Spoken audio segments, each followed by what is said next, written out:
Good afternoon. I'd like to welcome you to the first meeting of the year 2024 of the Housing Opportunity Commission. And I welcome you to our first meeting on January 10th. I'm Roy Priest, Chair of the Commission. I'd like to introduce you, our fellow commissioners who are present today. Before I do that, let me just say that let me apologize for the lateness of us starting, but many of us were impacted by a traffic accident that occurred on Randolph Road near Kennedy High School. So it tells you where most of us live.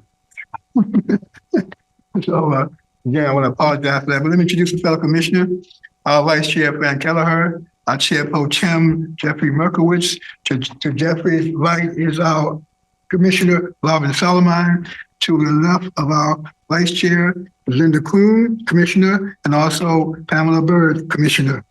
So I'd like to welcome all of you to our meeting today, and we will start the meeting with our usual event, and we're glad that we're able to do that with a presentation that will be coming from our Residents Advisory Committee.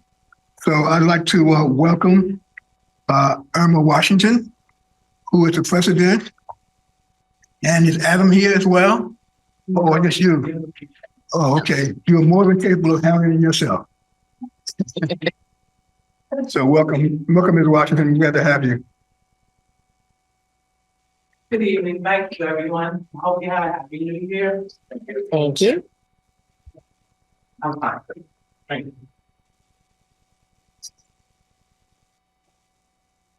Thank you. Good evening, everyone. My name is Irma Washington. I'm president of the FED, Residential Advisory Board. And I had sorry. I'm here to give you an update on so far what we have been doing of our last meeting and some input on how we're managing well. Our last meeting was on the 18th. We came together and we did some more. We have a new secretary, okay? And we did some future meetings, and the topic we talked about the virtual. If some of our members wanted to do virtual or in person, appointing positions, as I just told you, a new secretary and a new treasurer, attending the meetings. I wanted to make sure that even though we have the option of doing it virtually, I like in person. It's so that we will get more familiar with each other. Mm-hmm. So I wanted to bring that up. And so we, since we're all new, that we could all come together. You know, we know each other's personalities and everything. So we also talked about having our pictures done professionally so that we can place them on the website. Great. Also, we learned the different agencies of HOC, the different departments and programs, like the RSD.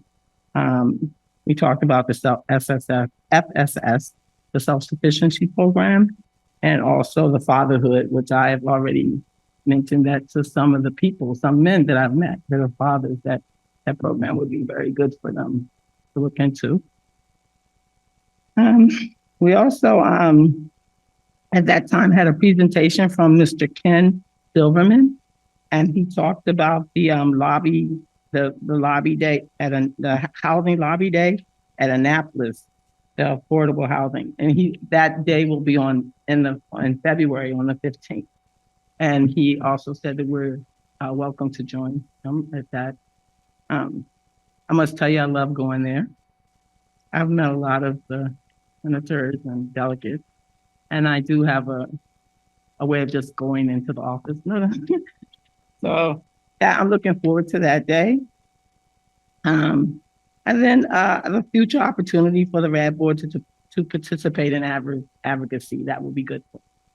Will give us a chance to introduce ourselves, give them an idea of what we would like to do as a RAD board for the county, for the residents, and what they would like to see us do. And we talked a little about the Tony Davis College Award, which was really insightful. I really liked it. And I don't have all the information for it, but because it was just brought up, so I look forward to getting more information about that program.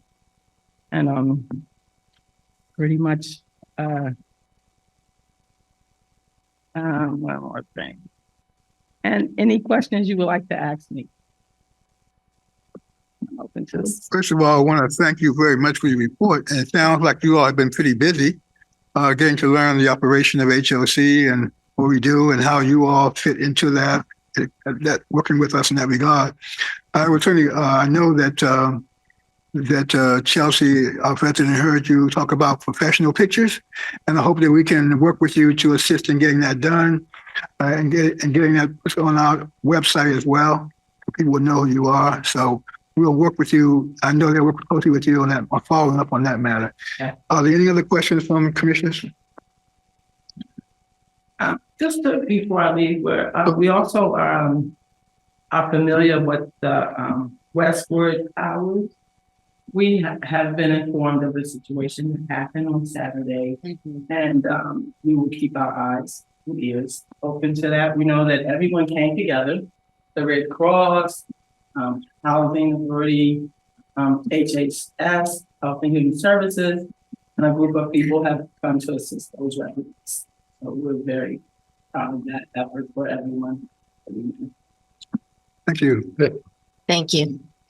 No, I also want to thank you, Ms. Washington, and I know you all are still busy getting set up, but I do look forward to, I don't know if you have had the opportunity yet to put on future agendas, like if there are specific issues of concern to residents that the board may want to discuss and bring to our attention. Yes, we have talked about some, but before we can bring them to you, we would like to get all the information, everything pretty much together before we can come and tell you the things that we are interested in working on towards helping the communities around in Montgomery County and residents to achieve their goal, housing efficiency. Thank you. Thank you very much. Thank you. You can certainly feel free to join with us for the rest of the meeting. Okay.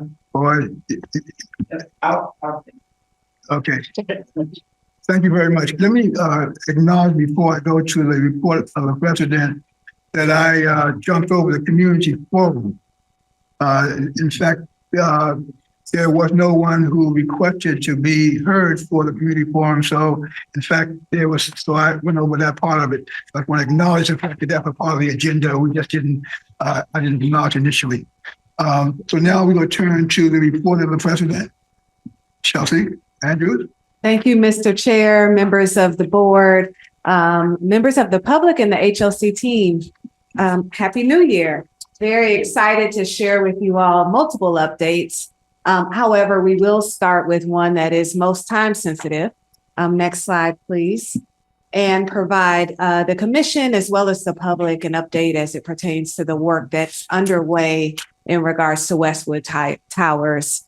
As you all know, on Saturday, January 16th, this past Saturday around 7 p.m., we were alerted that there was an electrical issue at Westwood Tower.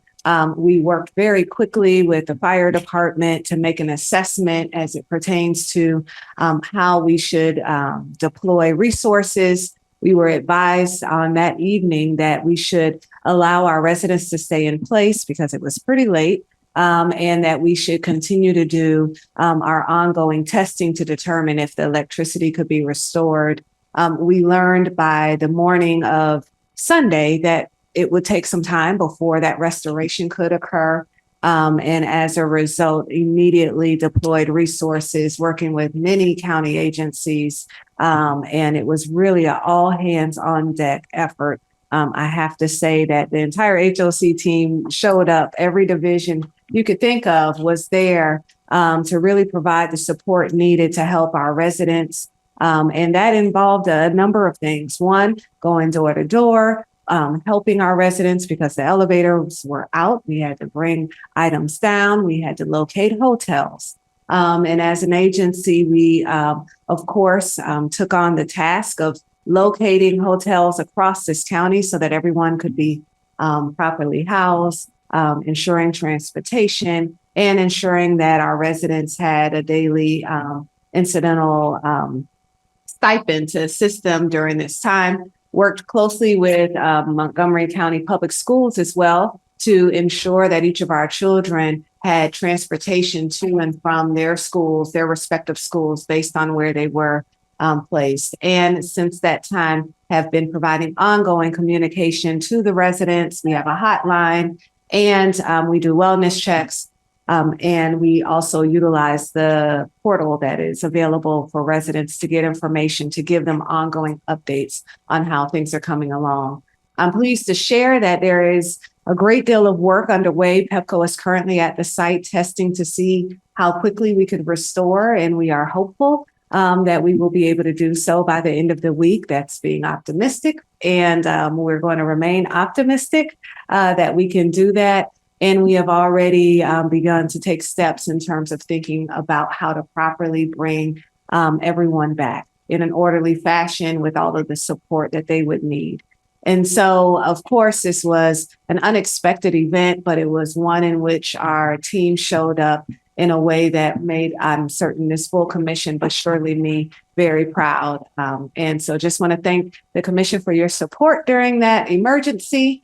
And before providing any additional information in regards to what we did in the month of December, I want to pause to ask if there are any questions related to the Westwood Tower emergency response.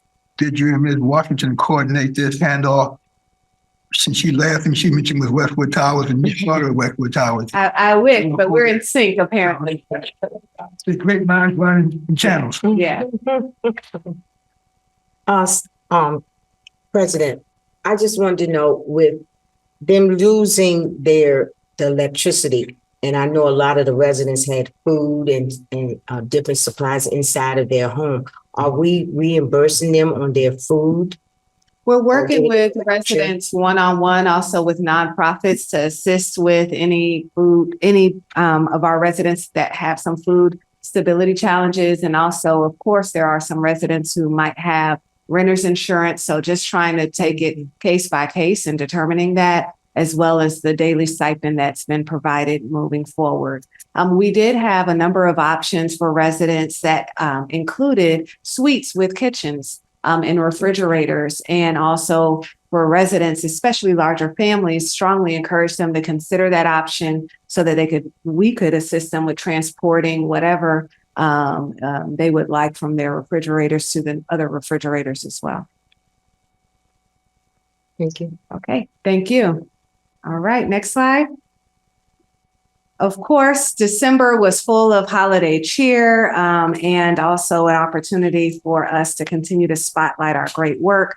I will share highlights in regards to HOC in the news, some legislative updates, highlights from our Resident Services Division, from our HOC Academy, as well as our Housing Resources Division and our Mortgage Finance Division update. Next slide.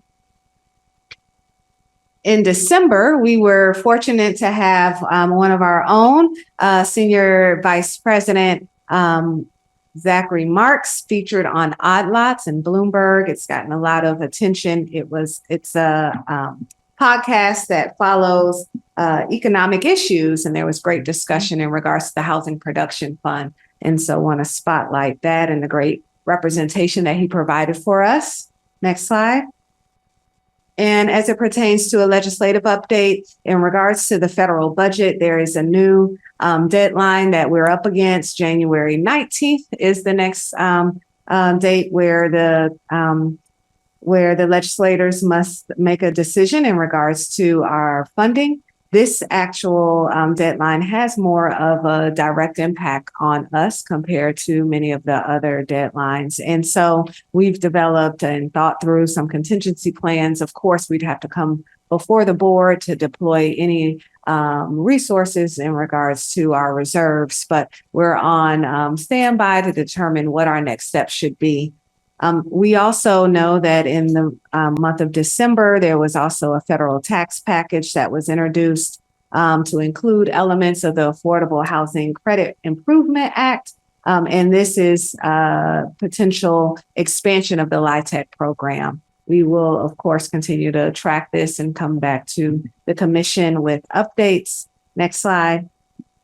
The state legislation and legislators convened their sessions today. There is a particular focus as it pertains to affordable housing. There's a multitude of various bills that we recently sent to you all. There's no text yet. So we have the bills. We know what's going to be introduced, but not a lot of detail pertaining to each of those bills. We do anticipate providing further details once it's provided, but you will see in the legislative update where various legislators have introduced comprehensive legislation that will help streamline, address zoning, expedite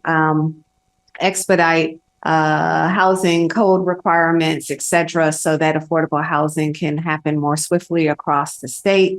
And there also on December 21st was a vote by the Montgomery County House Delegation of Education, Elections, and Housing Committee to support the bill that was introduced specifically pertaining to HOC, removing some requirements, some notice requirements that we currently have in the Washington Post, allowing us to post online. Again, looking at ways to lift the burden for housing authorities, but in this case, HOC. And so we were very happy to see that move forward. County legislation is also in the works. County Bill 3823 regarding the first right of refusal had its first Planning, Housing, and Parks Committee hearing in December. There's a subsequent session that will happen after the winter recess. This is in regards to the right of first refusal and the expansion to allow for nonprofits to also have this privilege of first right of refusal in the county. Next slide.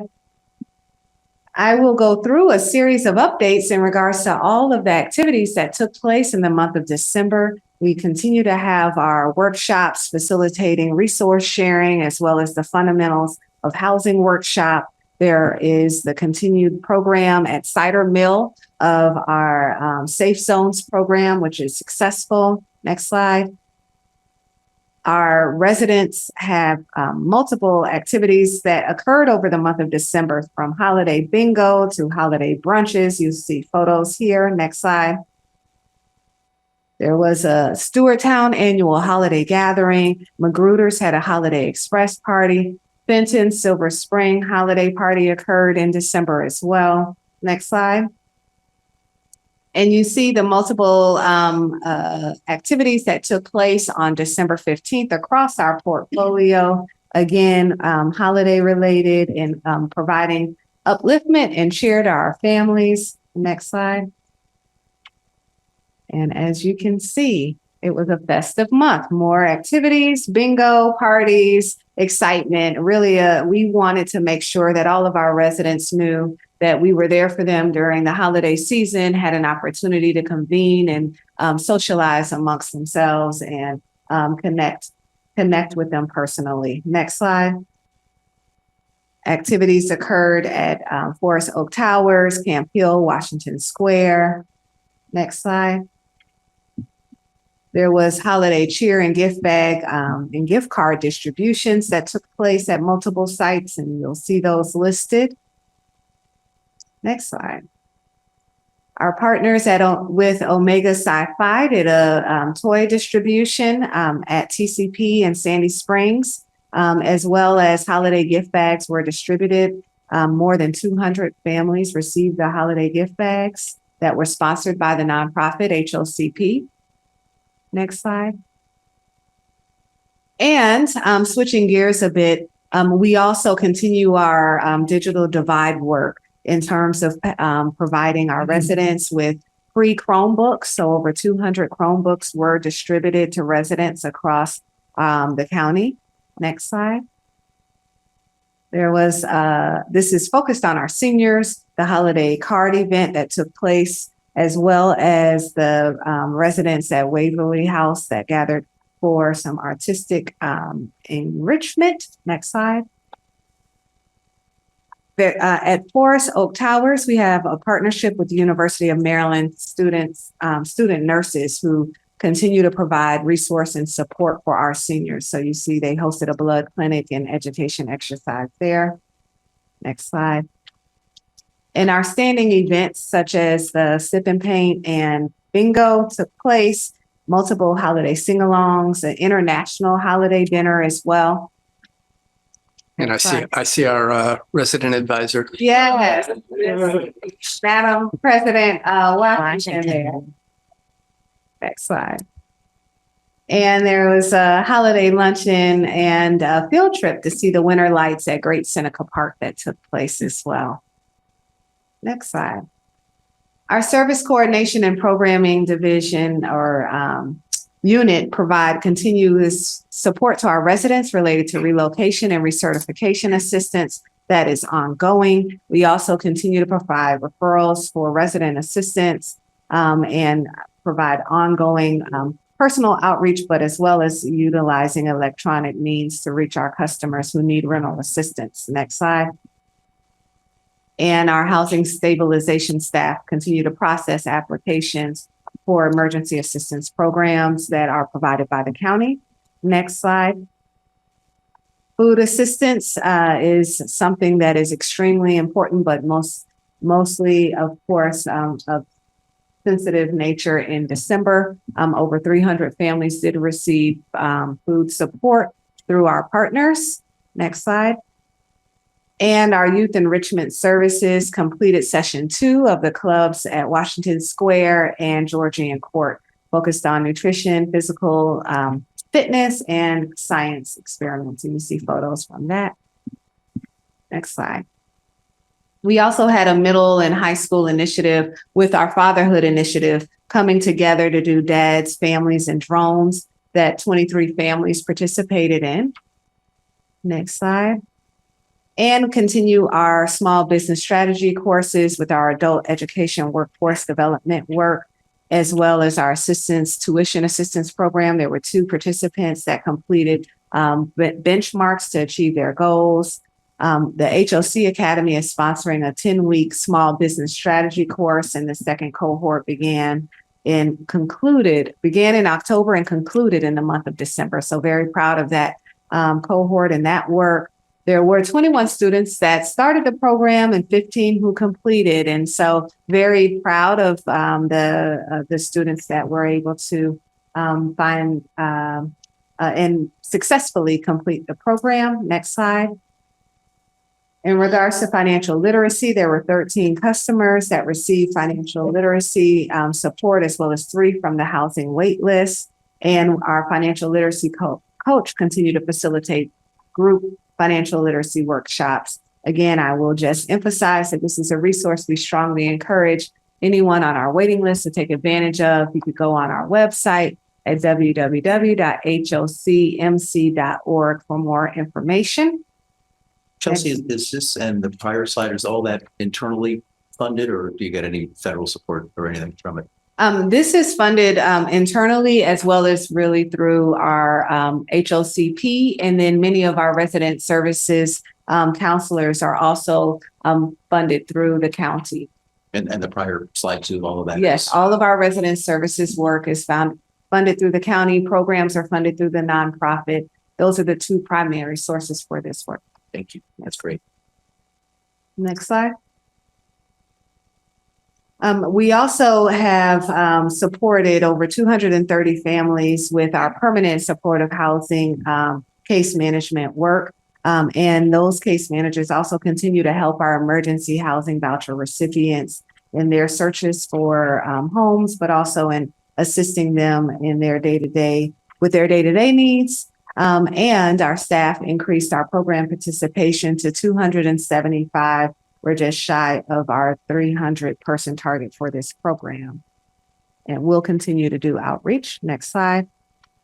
The Fatherhood Initiative did an ice skating event on December the 15th and also had a STEM day on December 16th. Next slide. We currently have in the month of December, 117 families that were issued vouchers and are searching and 179 contracts were pending execution. I'm very pleased to share that our utilization rate has increased to 98%. So we continue to inch in a positive direction. We only had 2 requests for voucher extensions that were honored as well. Next slide. We are continuing to advance and advocate for our residents to utilize Rent Cafe, the online tool that allows them to submit their information electronically. 444 residents or customers did utilize this resource. And of the individuals in our program, there were 73 that were recommended for termination in the month of December. Next slide. We were able to successfully assist 40 families, and of the 40 families that we assisted, we will overturn their termination. There are 9 families that are currently pending, and excuse me, it's more than 9. There are 40 families that are pending, and there are for multiple reasons why those are outstanding. And we will update this slide to have the correct figures. But typically that includes individuals who've passed away or vacated the units, and or we're still having difficulty reaching those families. And so we will continue to do so. Next slide. We have 118 emergency housing vouchers. 102 families have been successfully leased. 10 have been issued vouchers and continuing to search, and we have 9 that have exited the program. That means, excuse me, that they did not recertify or remain in the program. Next slide. 2 new families joined the FSS program in December, resulting in a total of 367 participants and 88 referrals were completed. Next slide. And our mortgage finance update includes us sharing some information related to the single family lending. Our single family group closed a record of 75 loans from August to December. It's worth noting that 47 loans, they're 60%, closed utilizing the Montgomery County Homeownership Assistance Fund, which assists with closing costs totaling $1.2 million. So we're very pleased that our participants were able to take advantage of that resource. Next slide. And with that, I conclude my report and open for questions. Are there any questions? I would make one comment. We always want to put our names associated with something that's good. And you mentioned the fact of the toy giveaway program that was done by Mega Sci-Fi Fraternity, of which I am a member. And would also note that over 20 years ago, our fraternity joined with HOC and started the first tutoring program for HOC residents. It has now become the largest tutoring and mentoring program for our Saturday school in the county, if not in the nation. Every school in Montgomery County participates in that program now. Fantastic. Thank you for sharing that. If there are no other questions, thank you for your report. And we will move the agenda, which is the approval of the minutes. I ask for the approval of the minutes of December 11th, 2023 special session, and also the approval. Commissioners. Oh, I'm sorry. I'm sorry. I'm jumping all around. Let me go back for a minute. I forgot to do the commissioners exchange. I'm so anxious to get to the minutes. But let me go back to the commissioners exchange. Are there any things that the commissioners want to exchange? Yes, as I said, let me stop. Yes, thank you so much. I did chime in onto the meeting with our RBA, and it was a very good meeting with Ken, and he did a very good survey and helped them to kind of understand everything. One thing that they asked me that they wanted me to ask you guys, they want to know more about the commission. And when they asked me this, I said, well, I will take it to the commissioners. They want to see if we could get Rick Nelson, or as Mr. Silverman said, Jackie to come and talk to them. They said, Fran. I said you, but they asked for if they could get Rick, they wanted his knowledge. And they asked for Jackie, if we can call him and see if it, and I believe Jackie would. I believe she would. So they wanted me to see what you guys would say about that, for one of their meetings. I think it's great if, so long as Jackie and Rick can do it. They certainly have long-term knowledge of the organization. Absolutely. No problem here. We will definitely extend an invitation and work with the RAB to determine what date would be the meeting that would work best, and also provide the contact information, but also do a warm reach out on their behalf as well. Thank you. I would just add that, appreciate asking. The rep doesn't need our permission to That's invite true. Jackie or meet Yeah. with anyone. So I should not have overlooked this part of the agenda because I had an item I wanted to bring up under the Commissioner Exchange. Really, it's a matter of personal. A very good friend, colleague, and developer of note in the metropolitan area, Joe Horning, passed away. He was 92 years old, had been involved in housing development in this area for over 60 years. He did a lot of work in the Washington, D.C. area, and I got to know him very much when I worked in the District of Columbia and worked for housing and whatnot. And so Joe was a great leader. He was also a philanthropist, set up a foundation and provided over $1 million a year to support community activities and events in neighborhoods where he was investing. And he was just a really good person. And I just sorry to see he left, but I just want to acknowledge him because he was, in fact, a great giver and participant in our housing environment. So we acknowledge that. Thank you. Any other? If not, I will go back into the part of the agenda dealing with the approval of the minutes. The approval of the minutes for December 11th special session and December 13th approval of minutes. Can I get a motion to accept those minutes? So moved. Second. It's been properly moved and seconded to approve the minutes for December 11th special meeting and December 13th meeting. All in favor signify by saying aye. Aye. Opposers, nay. So ordered. We'll now go into the portion of the agenda dealing with committee reports, and the first one is Budget Finance and Audit Committee. And the first item for us to discuss it under that is the fiscal year 2024 first quarter budget to actual statements. And I will turn to our president and staff for a presentation about this matter. Thank you, Mr. Chair. Commissioners, you will hear additional details in regards to our first quarter from our CFO and Senior Vice President.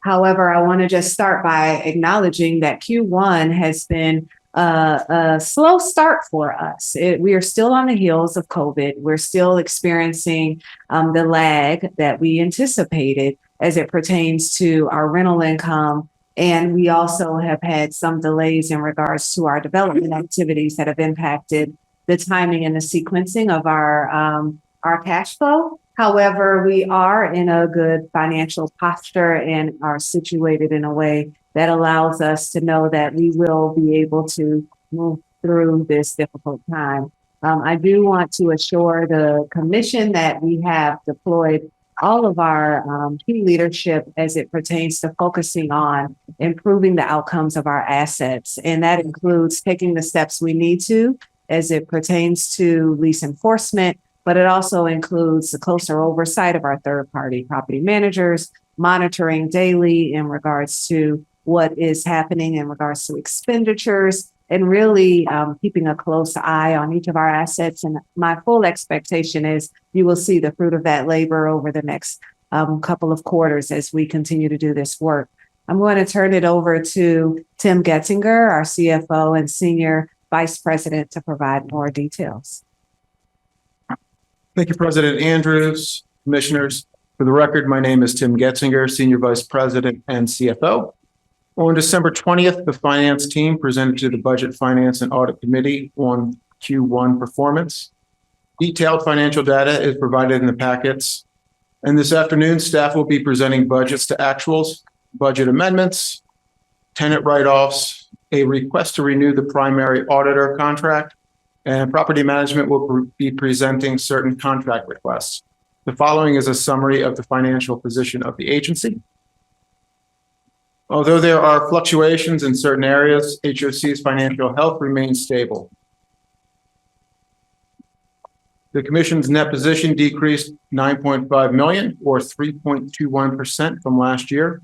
However, after adjusting the net income for the unrealized loss from investment, HOC ended the first quarter with an adjusted net loss of 3.1 million, which is a $2.5 million improvement when compared to an adjusted net loss of 5.6 million for the same period last fiscal year.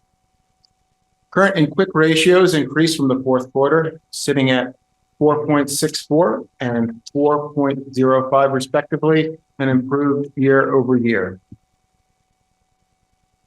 Tenant arrearages continue to be an issue and are up 1.29 million from the year end, totaling 10.8 million. However, please note that HOC has been provided with additional county rental arrearage resources that will help to reduce these new arrearages by approximately 1/3 or 483,000. HOC has commenced lease enforcement for non-payment of rent and expects this trend to abate over the coming quarters. Reserves, including the general fund operating and property reserves, are both healthy. And please recall that last quarter, the agency established a debt service reserve for the new headquarters to help with debt service. A review of our revolving development funds, in which we examine current year performance and project 2 years of activity, also demonstrates stability and are projected to markedly improve, with commitment and development fees projected to be received shortly for several developments. As mentioned during the presentation of the fourth quarter FY23 performance, a large driver of FY24 performance will continue to be the timing of commitment and development fees, as just explained, but especially property performance, specifically rent collection, deferred maintenance, and utility costs. Looking ahead, HOC will implement certain property protocols expounded by Executive Director and President Andrews earlier. And it should be noted that FY24 approved budget forecasts strong commitment and development fees, as well as increased rental receipts due to the 5.8% voluntary rent guideline and an increasing utilization of housing assistance payments, which is at 98% currently. It should be noted that it was around 96% at Q1. So I mean, that's a big increase from Q1 to the end of the calendar year. These factors, as well as the continuing to enhance property performance, will help to boost overall agency health. The BFNA already heard this part, but I'll share the best news for last. The finance team has been working with PNC Bank, our banking partner, to convert non-interest bearing accounts to a new product, which is called interest bearing demand deposit accounts, which essentially are checking accounts that generate interest. During our analysis, we identified nearly 200 accounts and converted them all in December. Based upon historic cash balances, it is estimated that we will generate $6 million in additional revenue annually. This revenue will help to offset the aforementioned performance issues. And with that, I would be happy to answer any questions. Okay. I don't know when it's appropriate, Tim, but on page 37 of the commissioner's book, there's a list of properties that are many of which are struggling. Yes. I didn't know if many of these are. First, I'm not being critical. That the only way not to have a struggling transaction is never do one. Mm-hmm. I didn't know if some of these are one-off things. There was more REAC or CapEx or whatever, or some of these. I assume some of these are persistent, difficult transactions. If I could, I would just ask if you could hold your question here for a minute. And I know you'll get to that as part of their presentation. Yeah. So if you could do that, then you get to that point, jump right on in there, okay? Yeah, go ahead. Exactly correct. So presenting the first agenda item, which is the budget to actuals, in which we will discuss those particular projects, is Terry Fowler, our budget officer. Thank you. Good afternoon, Commissioners, President Andrews, staff, and the viewing public. For the record, I'm Terry Fowler, the budget officer, and as Tim mentioned, I'll be discussing the first quarter budget to actual statements for fiscal 24. Looking at page 35 of the packet, attachment A, the agency ended the quarter with a net cash flow shortfall of approximately $3.2 million. This shortfall resulted in a first quarter budget to actual negative variance of just under $1 million when compared to the anticipated first quarter shortfall of $2.2 million. The primary causes were lower unrestricted cash flow in some of our opportunity housing properties as a result of property performance that has been mentioned thus far due to non-receipt of rental payments, higher deferred maintenance, and utility costs. This is coupled with lower income in the general fund, primarily due to delays in the receipt of the development fees that were projected in the first quarter. And that has been offset by savings in various expense categories in the general fund. Speaking about the general fund, which consists of the basic overhead costs for the agency, this fund ended the quarter with a deficit of approximately $3.8 million, which resulted in a positive variance of approximately $527,000 when compared to the projected deficit of $4.3 million. At September 30th, income in the general fund was $1.2 million lower than expected, and expenses were $1.8 million lower than expected. Again, the primary cause for the lower income is delays in the receipt of development fees, and it should be noted that the fees for several of these projects are projected to be received over the next several months of this fiscal year. The positive expense variance was due to salary lapse and benefits, coupled with savings in professional services, computer software, utilities, maintenance contracts, and savings in capital projects, which resulted in lower transfers from the operating budget to cover the cost of the capital projects. For the bond funds, these budgets are the administrative cost of the respective bond funds, and they both experience small positive expense variances primarily due to salary benefit lapse. Moving on to page 36 of the packet. This chart is broken into two parts. The top part is the unrestricted properties that provide cash towards the agency operation, and the bottom are restricted properties. For our unrestricted properties, this group ended the quarter with a cash flow of just over $1 million or $649,000 less than projected.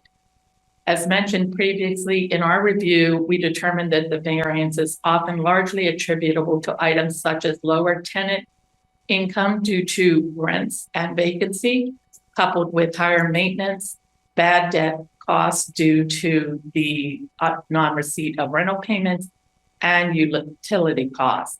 The higher bad debt is largely due to the continual non-payment in some of our units, and this may continue as it will take some time in implementing and concluding the lease enforcement on the properties. There's also studies being done to review the utility costs to ensure that we can bring that more in line. The bottom section of the report is those properties that have restricted net cash flow. This group generated a negative cash flow of approximately $588,000, which was $432,000 more than projected.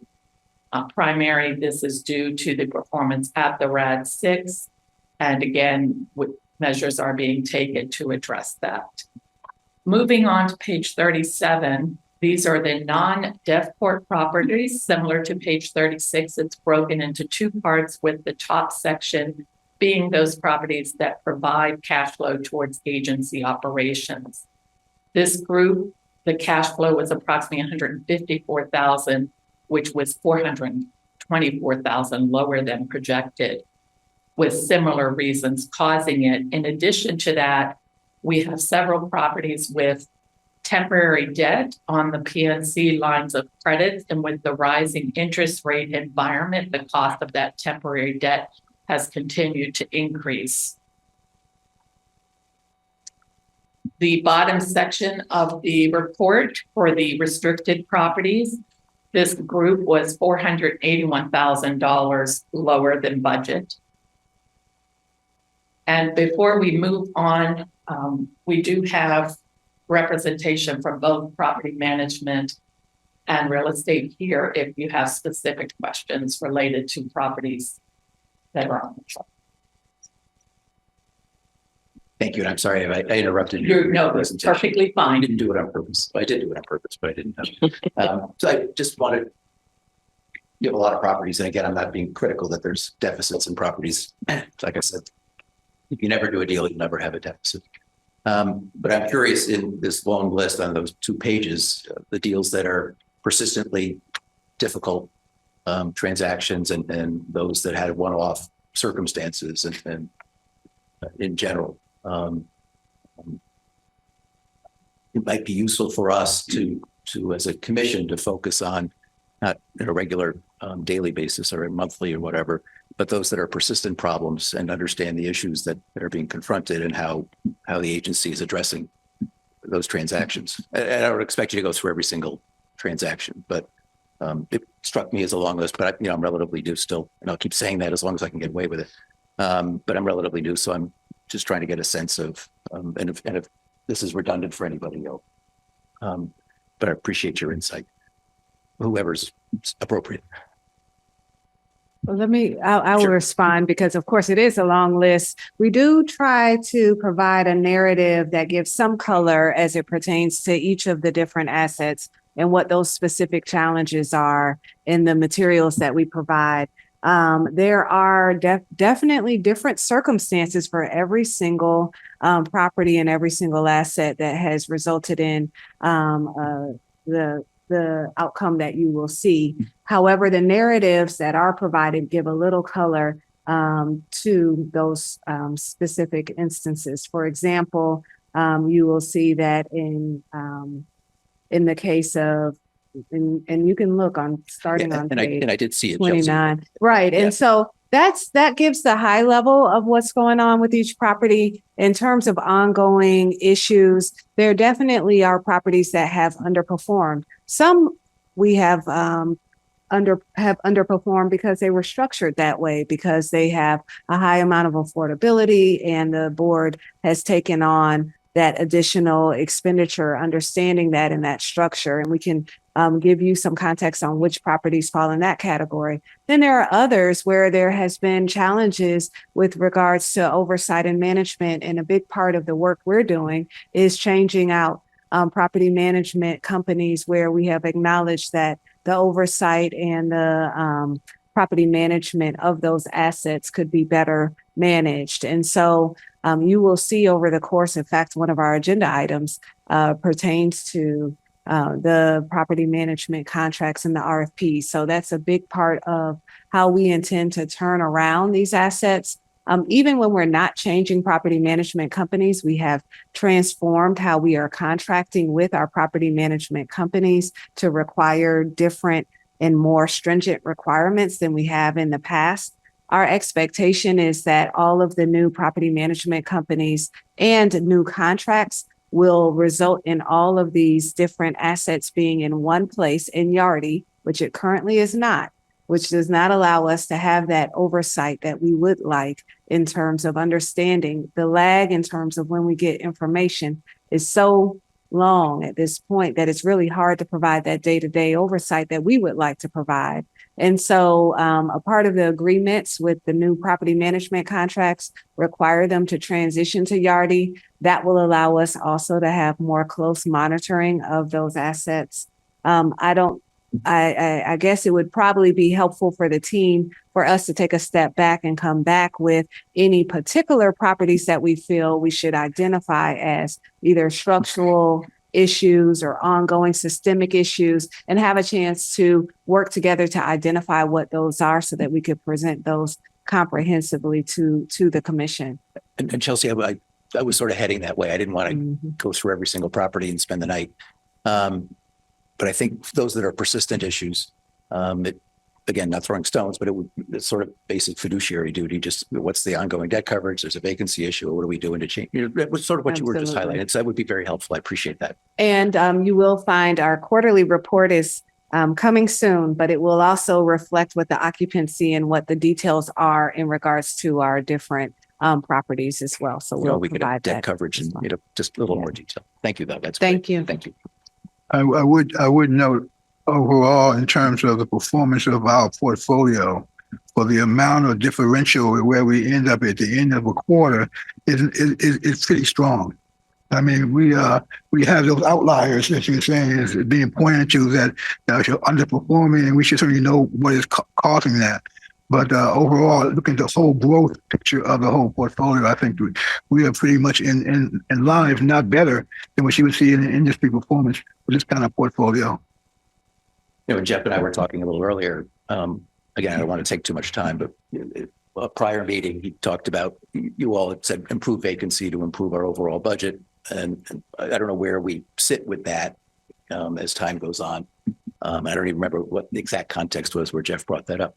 But if that's a source of improved operations, where we stand, in looking at that. I apologize. I missed the beginning part. Approved. At some point or another, Jeff and I didn't remember exactly either, in fairness to Jeff. And maybe it was the prior quarterly report like this, there was a specific expense that was being offset by improved vacancy. Yeah. And so it'd be good to know how you're doing in reaching the goal in the context of sort of what we're talking about. Okay. And I will try to apologize. go back and refresh my recollection on which. we were forgetting as well. And Okay. So you're not alone. Okay. And Jeff was brilliant, by the way, but neither of us remember. So, but thank you, though, Chelsea, for what you've suggested. Thank you for your question. We'll follow up for sure. Continuing with to the 38 for the voucher program. Overall, the program has surplus approximately $750,000. This was comprised of an administrative service of approximately $1.5 million, covered by health payments that exceeded tax revenue received by approximately $747,000. It is worth noting that shortfall is covered by the tax reserve, which are monies received in prior periods and not funds. Those monies are held aside and brought as needed. Got to turn that off. So sorry. Thank you, David. Those monies are drawn as needed as our utilization increases. The administrative surplus was the result of higher than anticipated administrative fee income that is due to our increased utilization as well as additional homeless vouchers. And we also had administrative savings due to largely to staff turnover. Moving to page 39 of the packet, this report is a point in time of where we stand for our capital budgets. We do compare the capital expenditures to the total budget for the year because it's difficult to anticipate the timing.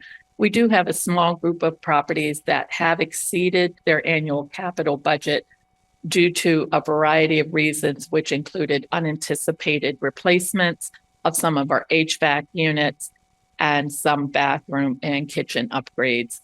We do look at the reserves of those specific property, and those are funded from the uncommitted reserves of the property. Where that's not the case, we look at the Opportunity Housing Property Reserve that is allocated each year based on commission approval, and look to see if there's enough savings in what is allocated to cover any overages for properties that do not have sufficient reserves. And I would be happy to address any questions you have on the balance of the report.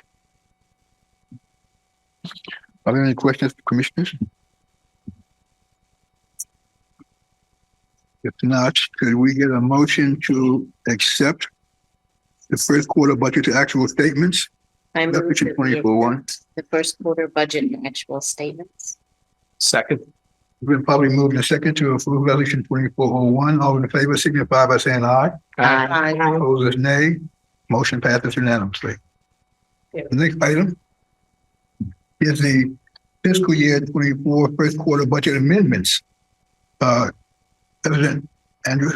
Yes, thank you, Commissioners. This is a minor amendment that we will present to you that entails some specific rollover requests and adjustments to our budget to reflect some additional income that we've received from the county. I'll turn it over to Terry Fowler, our budget officer, to provide more details. Thank you, President Andrews. As President Andrews recommended, the first quarter is typically comprised of standard budget amendments that involve rollover of capital projects that were not able to be completed in the prior fiscal year. As it relates to that, we do have a rollover of funds for our East Deer Park office, as well as our IT department for projects that were not completed, but had been budgeted for in fiscal 23. In addition, another pro forma type amendment we do is each year I mentioned that we budget for the administrative costs of the multifamily and single family bond programs. Those are funded by draws from the respective bonds.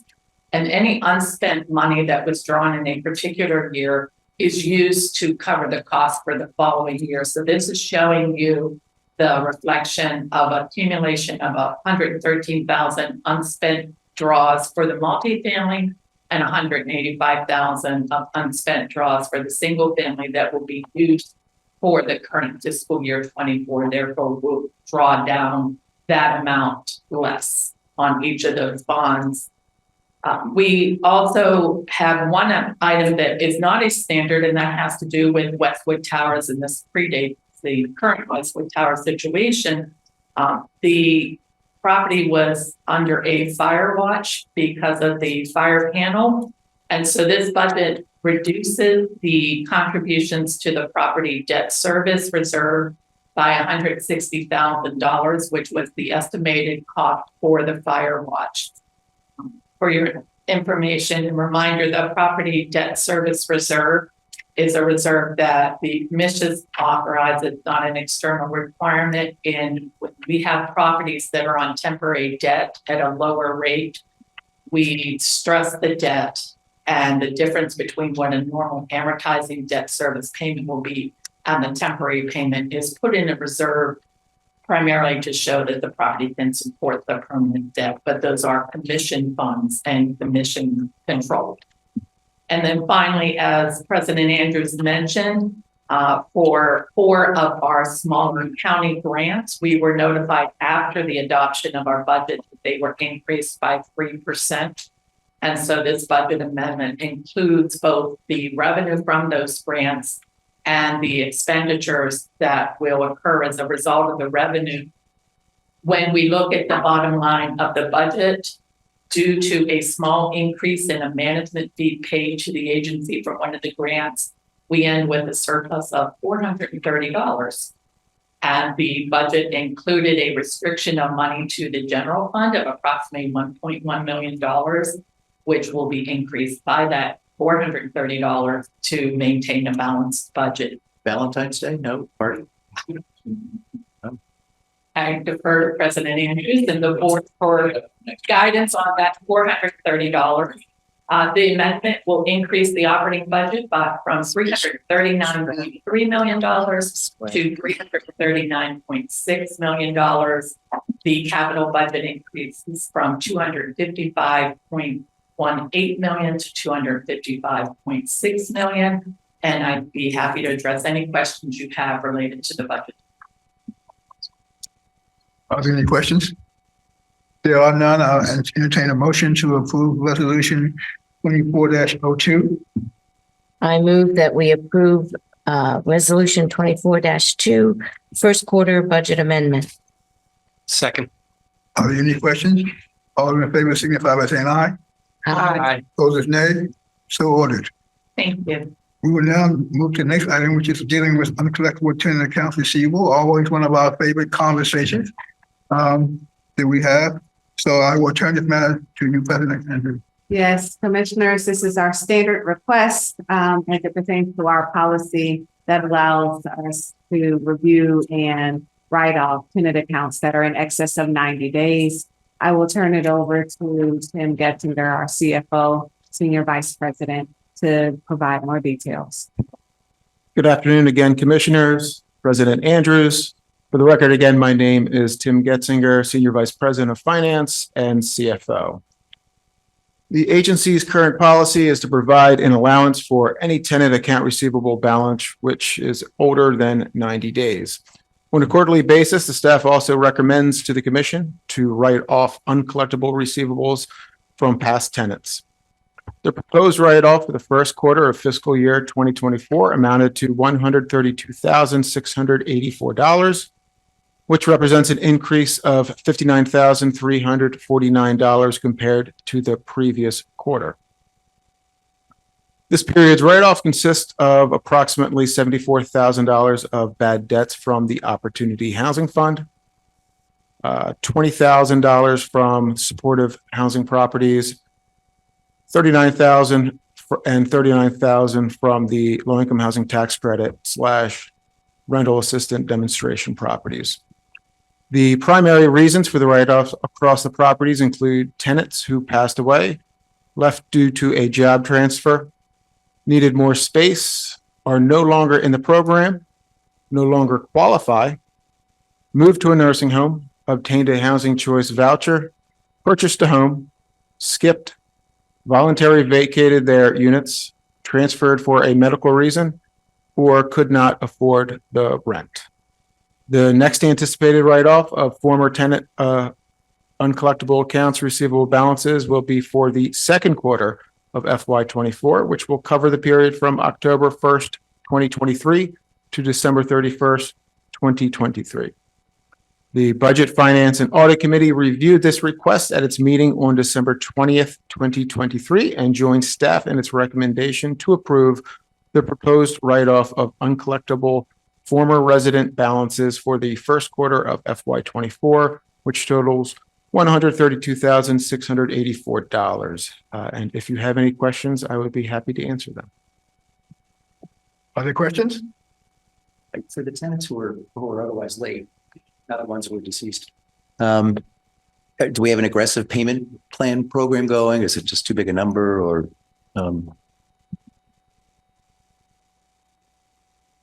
In regards to our policy on repayment plans, Or what the practical, for the number of people who are late, are there active payment plans? Or are they in eviction or? so we are actually moving forward with lease enforcement for tenants that are delinquent at this point because we have deployed extensive resources in regards to trying to assist those residents over the course of the last year. We are going to, of course, consider repayment agreements, but that would probably be in consideration of an agreement in court so that we can ensure that we get the repayment honored. And so we're taking a much stronger stance as it pertains to lease enforcement at this time. And we have placed our residents on notice. There are still resources at the county, and we encourage our clients to take advantage of those. If they're delinquent up to $3,000 and they're facing eviction, there are resources where the county will pay up to $3,000 for their outstanding rent. But in terms of entering into long-term repayment agreements for extensive outstanding debt, at this juncture, we have taken the stance that we have provided as many opportunities to get current. It afforded as many opportunities as we could through all of the resources available, and no longer can withstand delinquency in rent. Thank you. Seeing no other questions? Could I get a motion to approve resolution 24-03? So moved.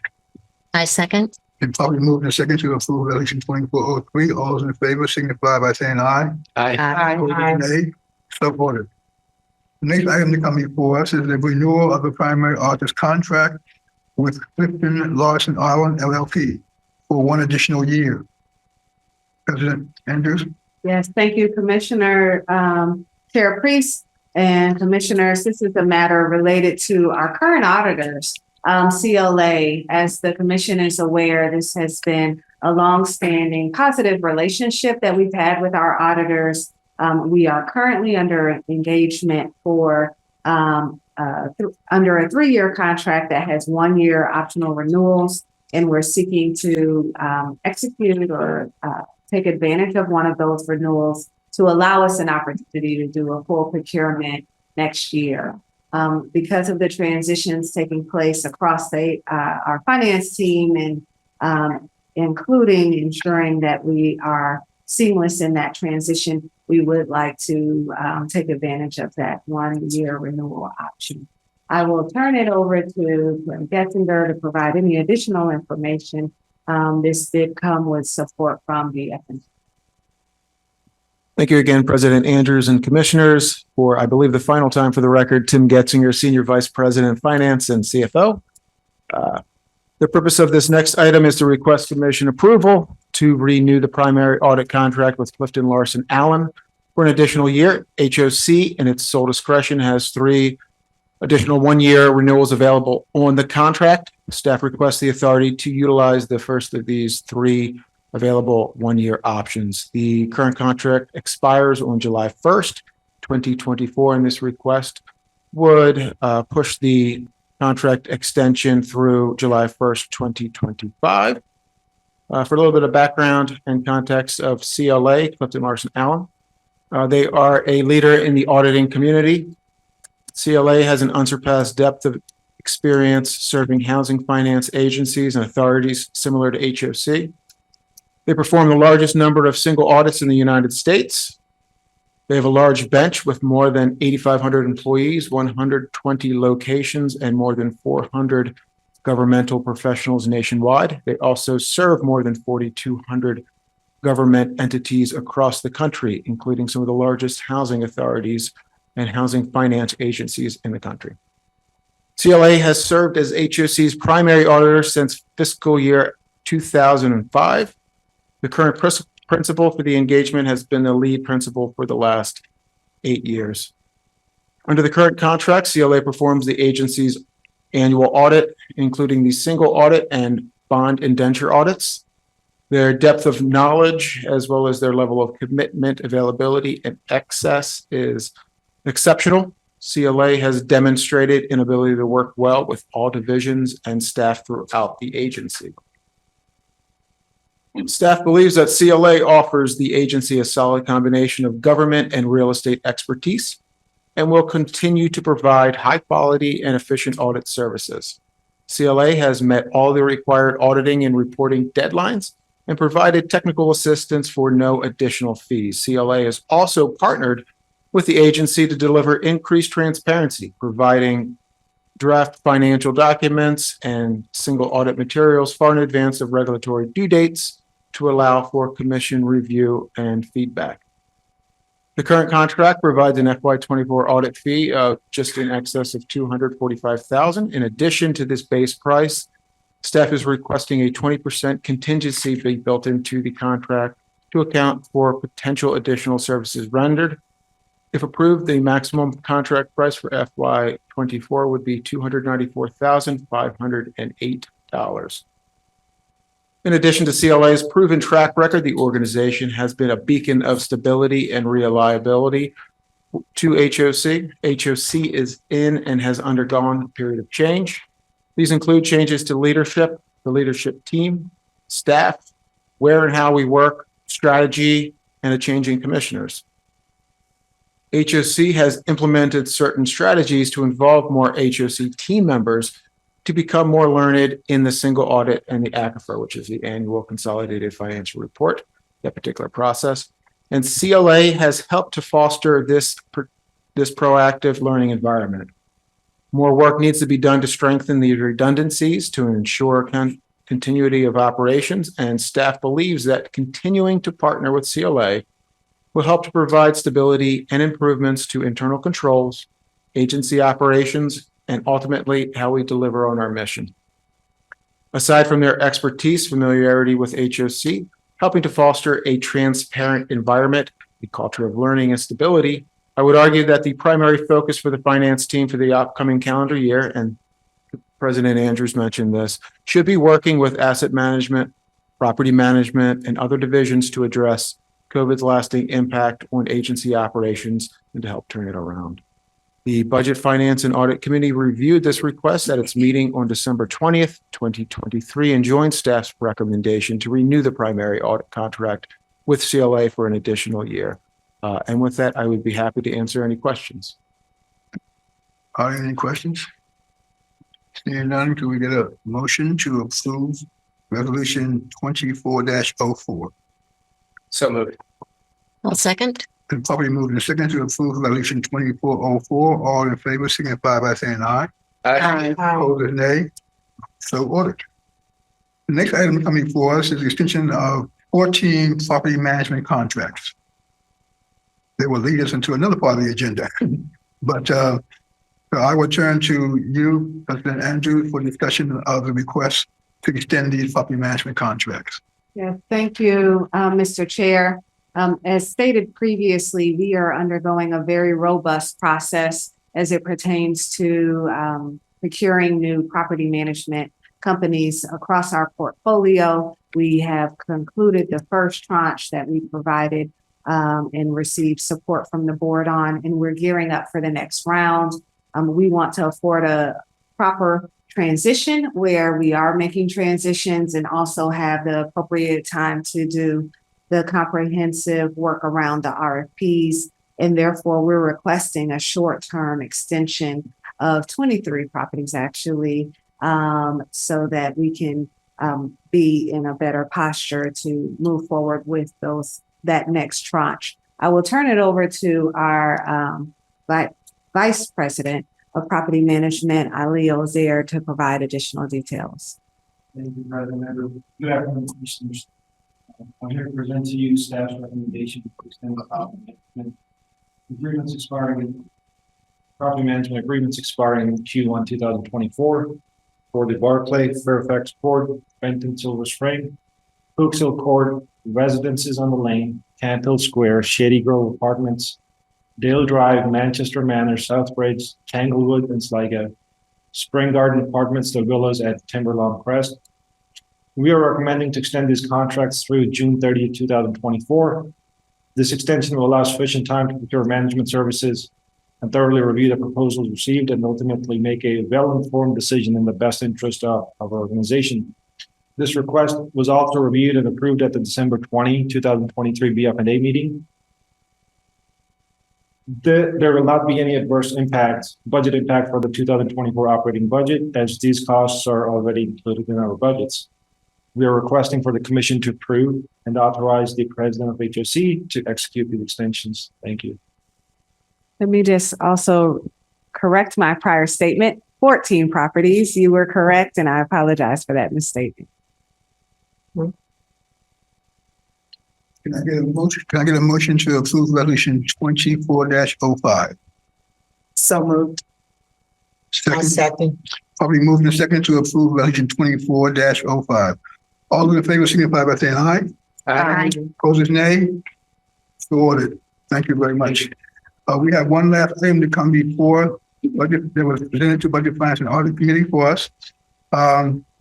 Normally, under procedures, I turn to our president to discuss this matter. Since this was not brought to us by the staff, I'm going to turn to our Vice Chair, Commissioner Kelleher, for discussion of this matter.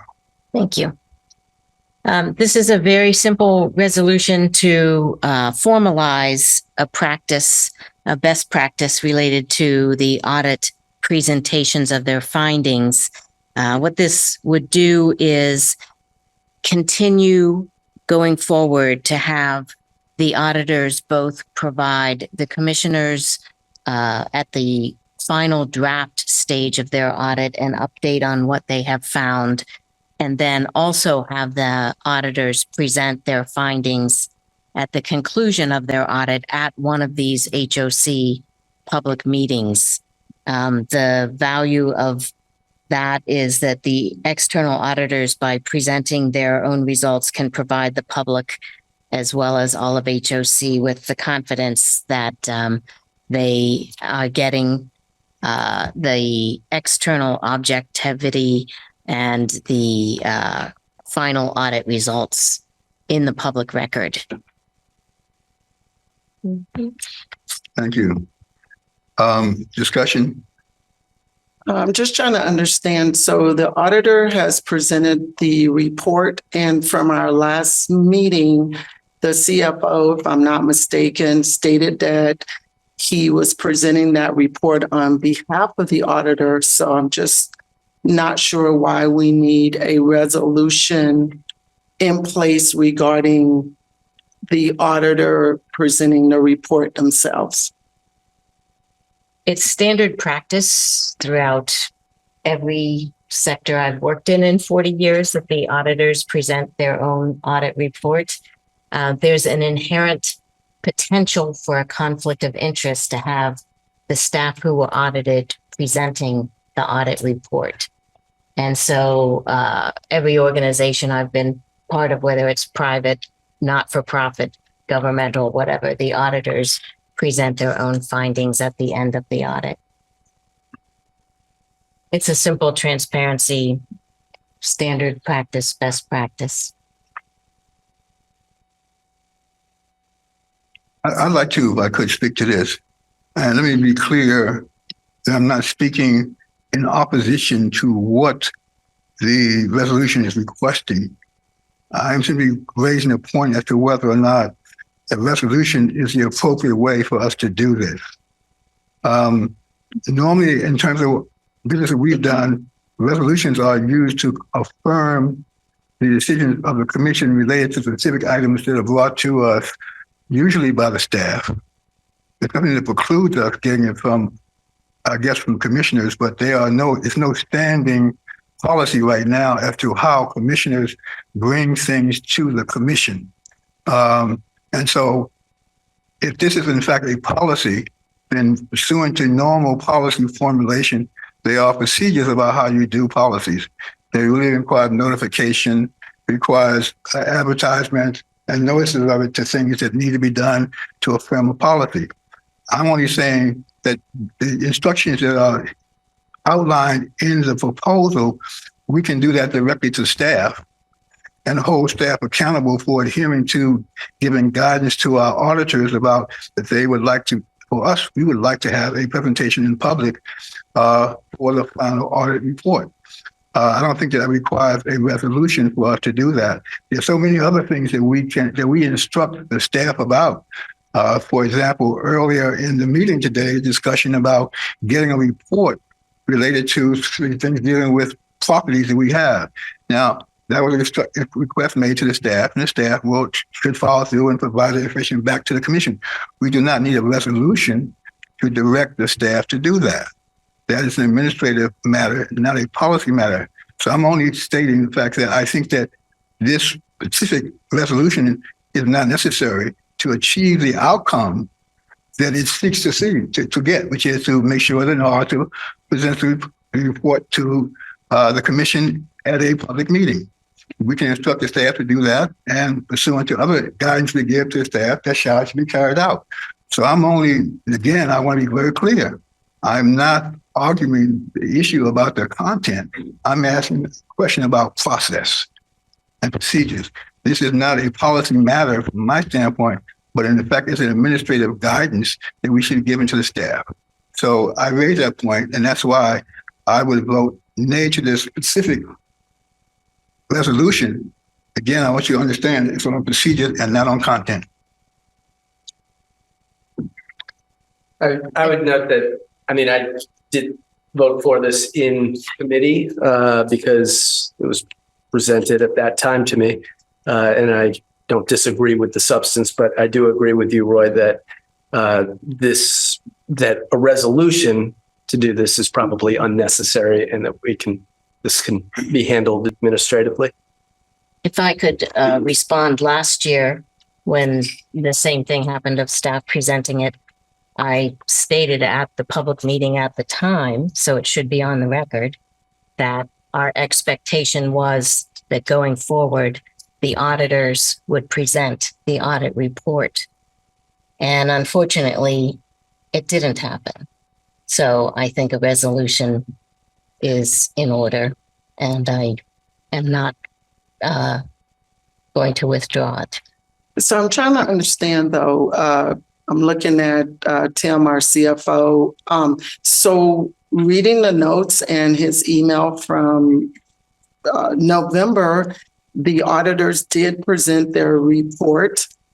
Again, I'm trying to understand why a resolution about them presenting the report in the meeting is necessary. I agree with Roy. This is more an administrative change. And if we have this noted in our audit charter, as well as the engagement letter that they present, the final report, then I don't see why we need a policy change to do that. So is it an issue going forward that we have the auditor come to this public meeting with all of the commissioners to present the audit? And did I misunderstand something, Tim, from your meeting from the December when you presented the audit findings? I think you said the CFO can present that to us if we're not breaking any laws. So just help me understand why you were able to do that and why we need this formal resolution, because I'm missing something. I think that there is a question of how best to approach this, whether or not we can just reach out to CLA and just say, hey, we would like you to present this, or if we need a formal, vote for this. What I would like to say, Commissioner Kelleher, I'm sorry if I had not acted on your previous request. I will make sure that that does get done. But I think that that's really the question of how does this matter get resolved? It does sound like the commission would like CLA to present it if I'm reading this correctly. And then the question is how ultimately does that get enacted upon? Yes. Okay. Thank you. CLA had planned to present it several days before. When we were discussing with them, the partner was talking about that she would be presenting it virtually. And I think you may acknowledge the fact that, Closed session. No. I'm sorry. Our auditor had never been asked to present at the actual board meeting. Our standard practice has been to allow for commissioners to receive the report, which we've been able to do far in advance, to ask questions and to have a session with the auditors, a closed session with the auditors to be able to ask any questions you have there. And then afford an opportunity for those, if there is any follow-up that needs to happen before it's actually presented to the commission for final vote. And so just to make the record clear, in this instance, our auditors were not planning on or anticipating presenting in the public board meeting, had always been scheduling for and approaching their presentation the way that they had in the past in the closed session with the commission. Yeah. There actually only been 2 years that they did not present here at the public meeting. And at the closed session, the partner told me that she would be presenting to the public meeting virtually, not in person. She was expecting to do as it has been done mostly in the past. And on the matter, I think for the record, we will acknowledge the fact that the request was made previously by Commissioner Kelleher related to having that occurred. The staff has heard that. The CFO has acknowledged the fact that in the future going forward, they will make sure that the auditor will be present at a public meeting. Therefore, I again put forth the point that we do not need a formal resolution to instruct the auditor to do that. We can do that as we have done it. If in fact the staff fails next year to not have that happen, then we would take the appropriate administrative action related to our relationship with our president to make sure that that has not occurred. But I don't think we need a formal resolution to direct that behavior. Great. With that, can I get a motion? I move that we approve resolution 24-06. Do I have a second? Motion dies for failure of a second. Next matter. We will go to the next order of business, Development Finance Committee, which is chaired by Commissioner Merkowitz. Thank you, Chair Priest. We have a couple of items on the West Side Shady Grove Building B, and moving forward with that development, I will turn it over to President Andrews and just note that the committee discussed both of these items and supported the staff's recommendations.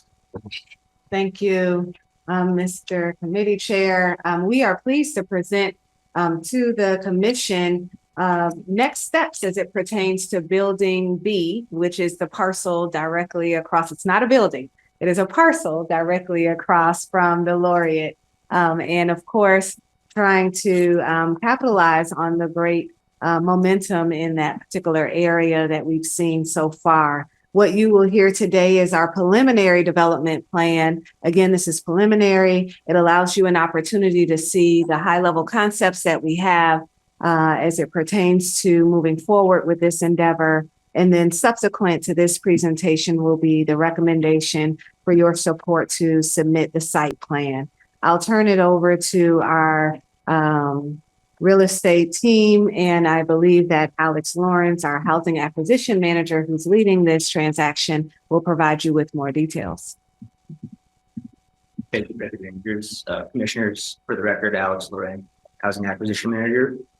So today I'm here seeking approval of the preliminary development plan with regards to the Building B at West Side Shady Grove, authorization for the president to execute a pre-development agreement, approval for the formation of ownership entities, and the assignment of contracts from the developer at UIA to HOC, approval of the pre-development budget and initial funding, and approval of the funding source. As President Andrews mentioned, Building B development capitalizes on the success of the first two phases, multifamily phases at West Side Shady Grove, including the Daily, which continues to operate at 96% occupancy, and the Laureate, which has reached stabilization in 8 months and is currently at 97% occupied. Next slide, please.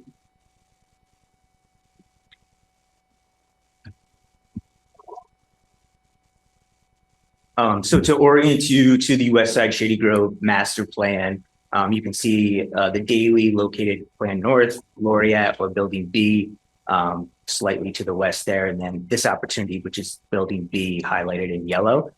There's additional townhome development that UIA has overseen with additional development partners to the Plan West.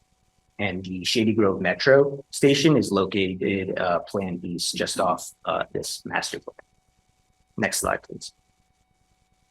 So zooming in onto the Building B site plan, which is a modified figure 8 shape with a limited concrete podium housing the building lobby and residential amenities, along with 7,000 square feet of ground floor commercial space, which is highlighted in blue here. And surrounding that is a wood frame construction building housing 413 units, along with a 5-story cast in place garage located at the plan south here. Next slide, please. So this provides an overview of the program within Building B, which includes 413 units, a little over 21,000 square feet of residential amenity space, 7,000 square feet of ground floor commercial space, about 520 parking spaces. Of the 413 units, we're allocating 20% to a mix of 30%, 50% affordable units at 30% to 50% AMI, and then 10% workforce at 65% AMI.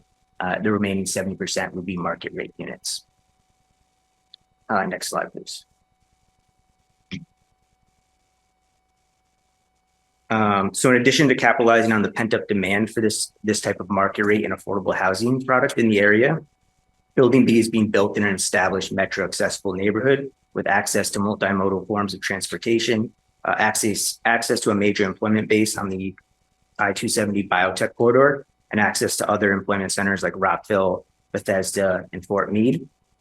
It also offers the opportunity to build a high standard of energy efficiency and universal design on a shovel-ready site with groundbreaking scheduled to occur within 12 to 15 months.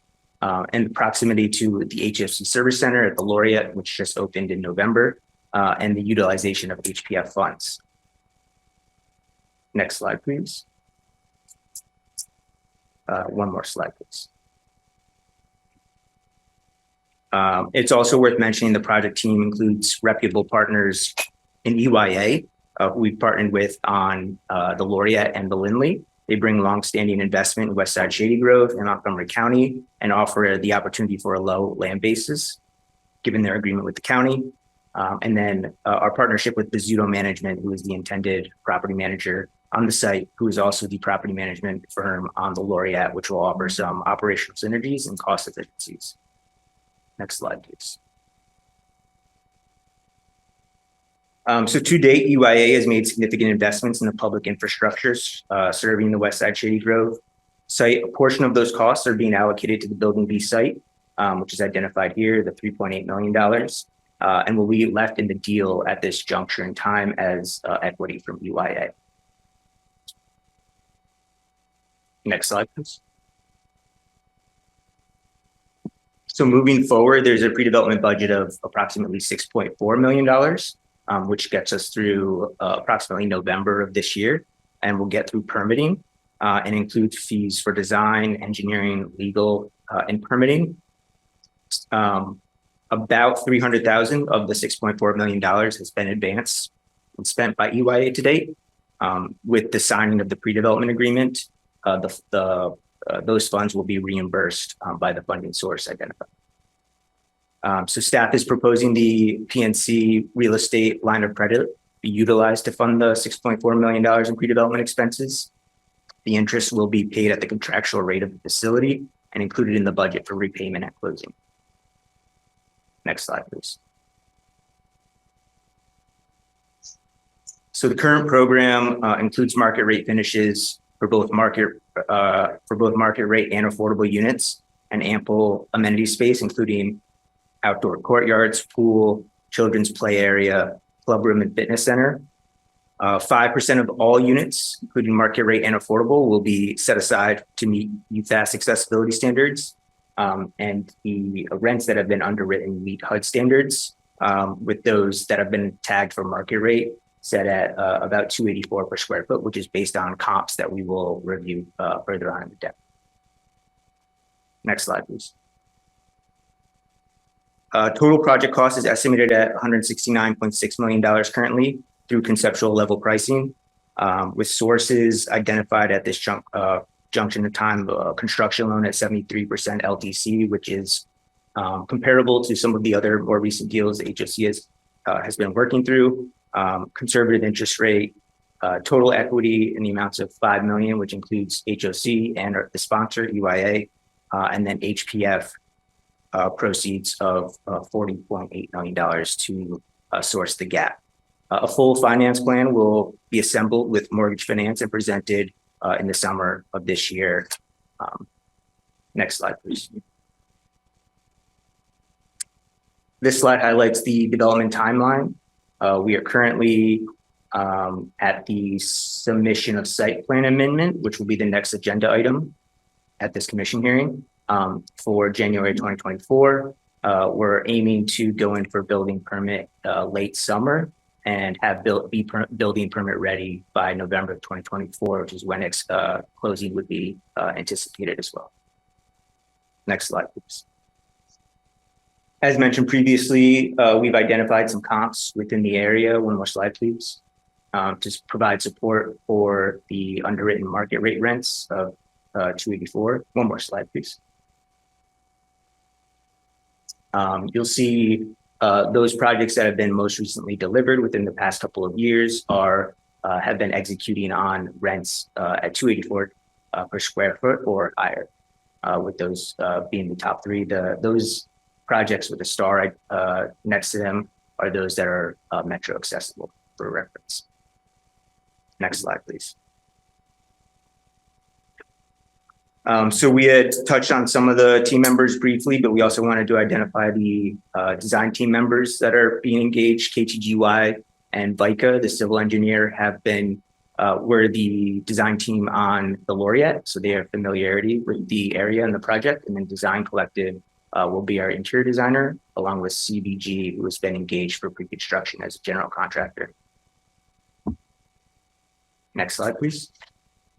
So lastly, we want to highlight the partnership terms with our development partner, EYA, following approval for the LOI back in September of 2023. So EYA will be acting as co-developer, taking on the primary project management role with oversight of the architects and engineers, with HOC acting as HOC manager or with managing member with general project oversight, overseeing leasing product protocol for restricted units and offering tax abatement.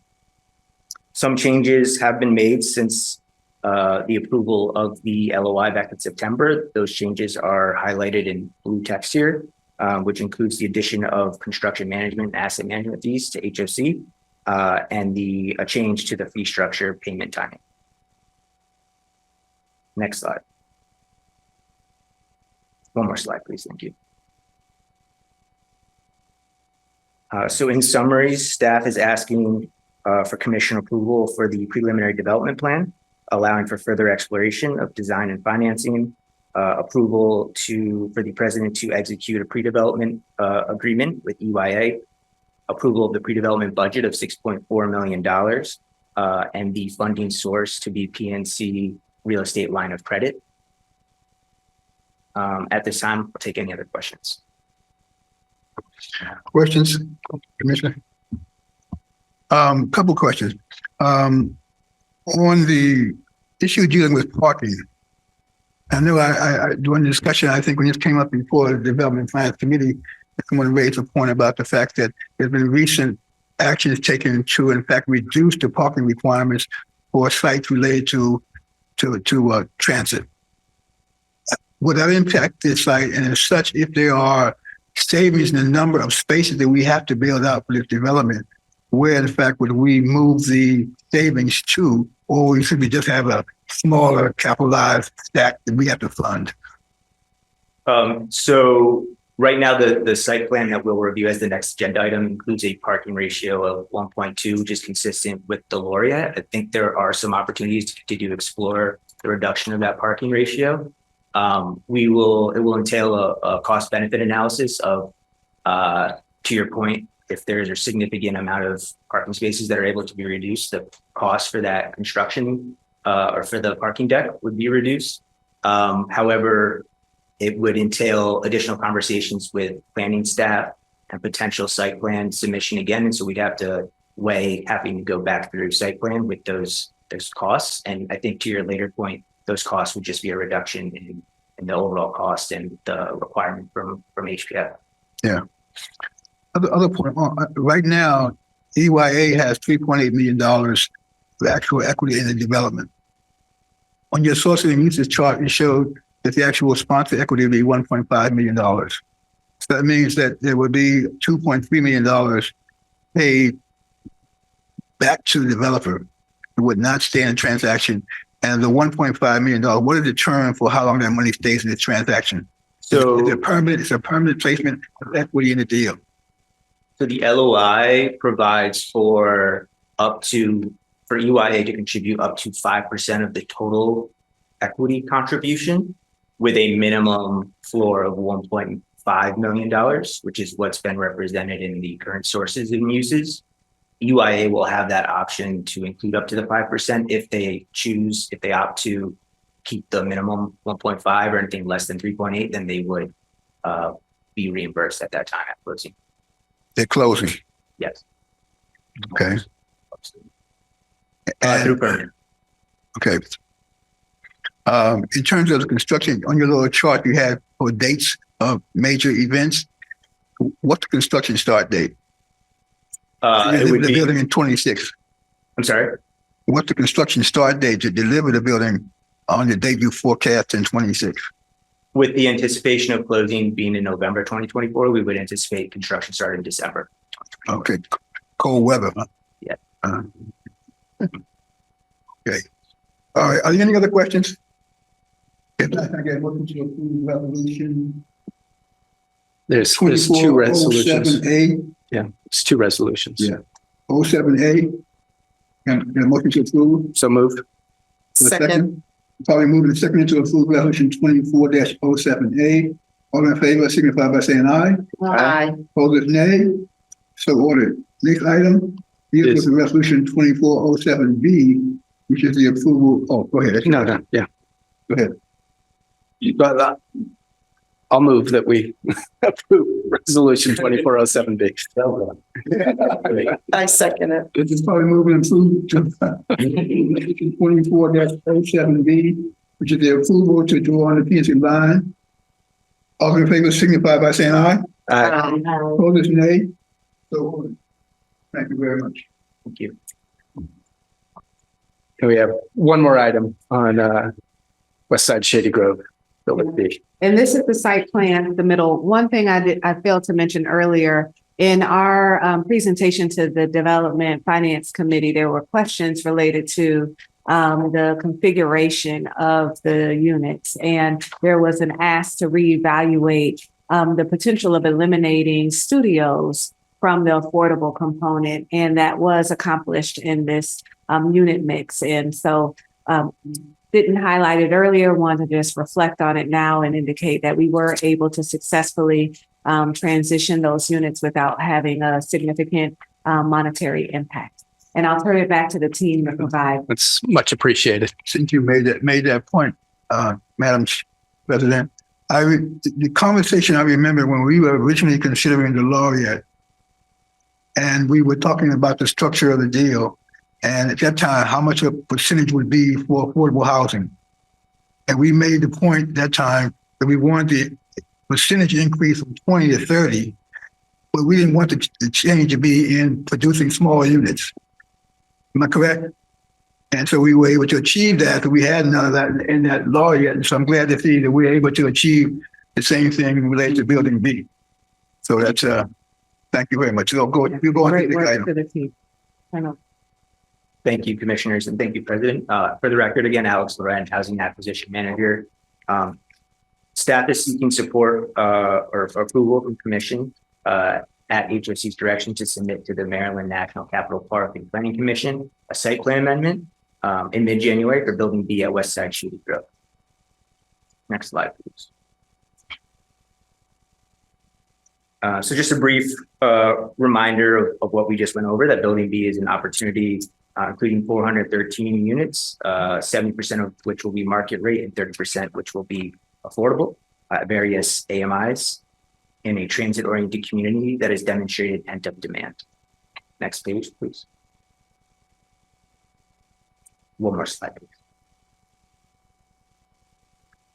So we felt it was important to offer additional context on this request, given it is an amendment to an original site plan submission and approval that was not subject to commission approval.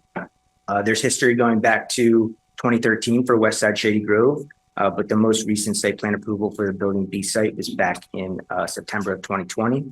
So we'll get into that in a little bit more depth, but first wanted to highlight the entitlement timeline for Building B. We've identified the current status in green here in January 2024 for submission of site plan amendment. Approval is anticipated by April, and as previously mentioned, we anticipate going in for permit in July and being building permit ready by November of 2024. Next slide, please. In September of 2020, EYA submitted for townhomes to be built in the place of what's identified here in red as Building C. That was approved by MNCPCC, and they allowed for the transfer of that density to the Building B site identified in B here. They did not require EYA to update the site plan for Building B to demonstrate that additional density at the time, but did request that a site plan amendment be submitted at the appropriate time when that density was added, which is what we're aiming to submit for, assuming we get approval from commission. Next slide, please. One more slide, please.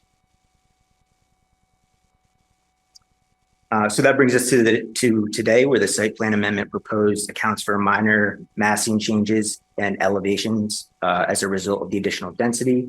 There are 6 fundamental elements that have been captured in the site plan amendment. The aforementioned increase in density. Sorry, go back up one slide. Thank you. The additional density that's reflected in the elevations to reflect the larger massing in architectural developments. The additional density going from a total of 343 units to 413.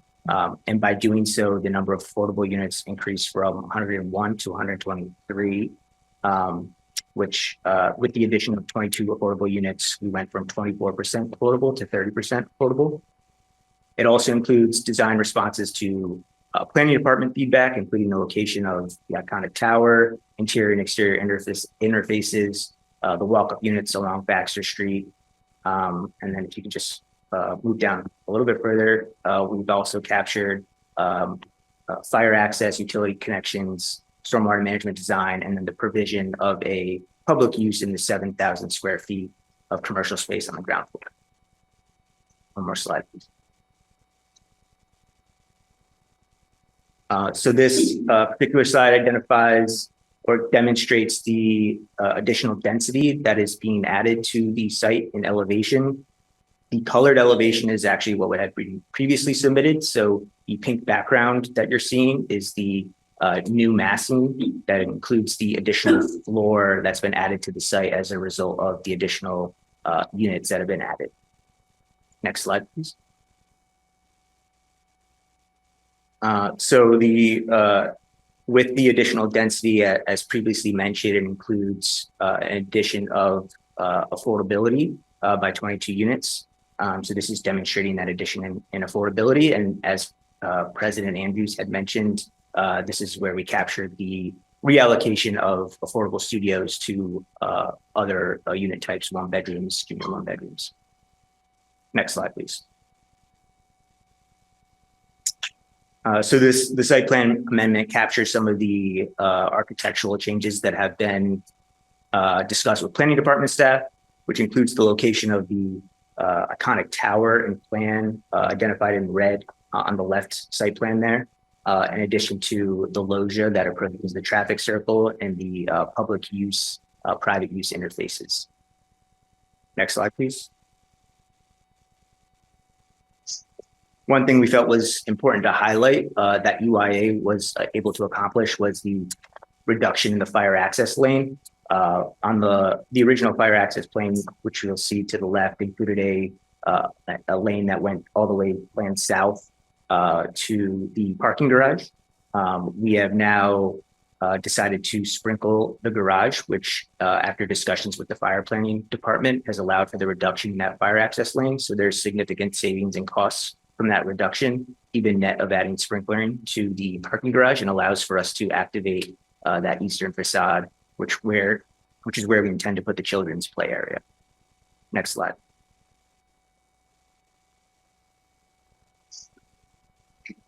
So while the interior spaces are not subject to site plan amendment, we wanted to provide an update on the initial space planning. So we, as mentioned, there's over 21,000 square feet of premium amenity space, including state-of-the-art fitness center, club game room, conference areas, an outdoor courtyard with a pool, fire pit, lounge area, and an outdoor children's play area. Next slide. Last slide, please. Staff is asking Commission's approval for at HOC's direction for the developer UIA to submit for site plan amendment to MNCPC within January of this year. Thank you. And at this time, I'll take any questions. Are there any questions from the Commission? Not, I will make a motion that that we approve resolution 24-08. A second. It has been properly moved to approve resolution 24-08. All in favor, signify by saying aye. Aye. Opposed, nay. So ordered. If we are half as successful with this building be as we have been with our head, be a real statement. So, yeah, our impact has been, we certainly have achieved more affordable housing developments through our involvement. It would have been on that site, otherwise it was straight off the transaction. We said no affordability. So we made a big difference there. So thank you all for that. Just to correct there would be the MPDU MPDU. requirements. Yeah. Yeah. Can I get a motion to recess the meeting in order to convene the Development Corporation meeting? So moved. Is there a second? I second. All in favor, signify by saying aye. Aye. We will now convene the Development Corporation meeting that are listed on the agenda. The Development Corporations are entities that are wholly controlled by HOC and own various properties. For each development corporation, the board of directors is comprised, and the officers are the same as the officers of the commission. Each development corporation is being presented with a resolution that is seeking approval to extend a third-party property management contract at its respective property. I now call the meeting of the Barclay Apartment Development Corporation to order. I turn the presentation to the staff.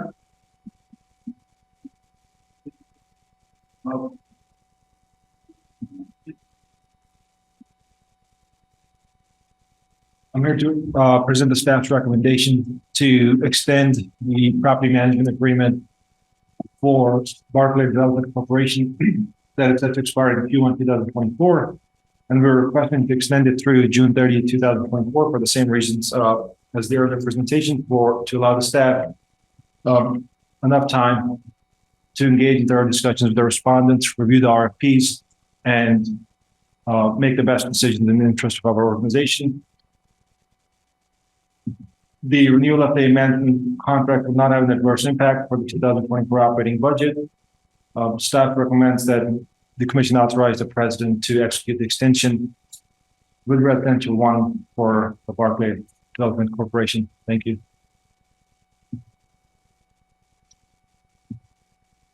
Can I get a motion to approve extending public management contract with that Barclay Apartments that is submitted for adoption?